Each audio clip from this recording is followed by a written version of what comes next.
যে আমরা শাহাবুদ্দিনের মতন একজন লিডারকে পেয়েছিলাম,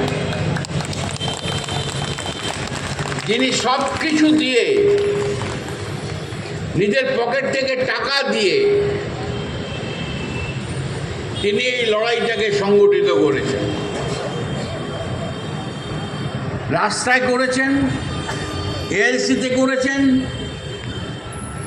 আমরা বিপিবিএ থেকে সমস্ত রকমের সাহায্য করেছি। বিভিন্ন সময় বিভিন্ন জায়গায় আমরা গেছি নিয়ে। আর আজকে একটা মজবুত সংগঠন, আমরা যাকে নিয়ে গর্ব করতে পারি, এটা আছে।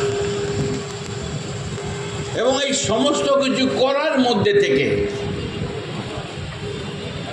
শাহাবুদ্দিন তার চাকরিও হারিয়েছেন ট্রেড ইউনিয়ন করার জন্য। একটা বিরল উদাহরণ ব্যাংক কর্মচারী আন্দোলনের মধ্যে। এক ইতিহাসে আমরা দেখেছি কমরেড প্রভাত কর, তিনি ব্যাংক কর্মচারীকে সংগঠিত করার জন্যে তার চাকরি হারিয়েছেন, অ্যান্ড তারপরে পুরো জীবনটাই তিনি ব্যাংক কর্মচারী আন্দোলনকে দিয়েছেন, যার ফল হচ্ছে আজকে আমরা একটা সুস্থ জীবন পালন করতে পারছি। এরপরে এতদিন পর এই বেঙ্গলে আবার শাহাবুদ্দিনকে আমরা দেখলাম, যার চাকরি যাওয়ার পরেও তিনি দমে যাননি, লড়াই করেছেন। আমরাও ওনার লড়াই করেছি ওদের ব্যাংকের এগেনস্টে, সোনালী ব্যাংকের এগেনস্টে।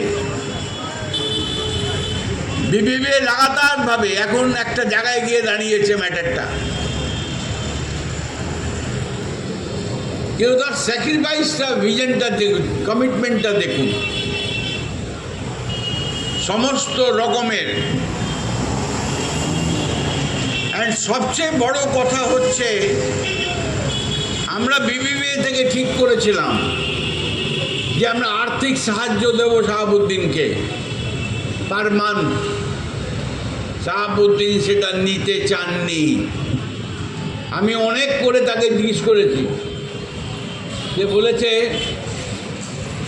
আমি ধর্মীয় লোক,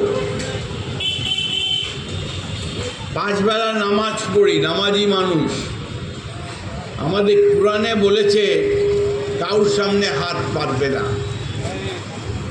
হ্যান্ড সে নেয়নি। Hats off to Shahabuddin. যা আমাদের কাছে একটা নিদর্শন। ওর কাছে অনেক কিছু আমাদের শেখার আছে। মাথা গরম, যদি মাথা গরম না হতো তাহলে আপনাদের লড়াইটা সে লড়তে পারতো না। আজকে এই দেশ কিভাবে চলছে বলুন।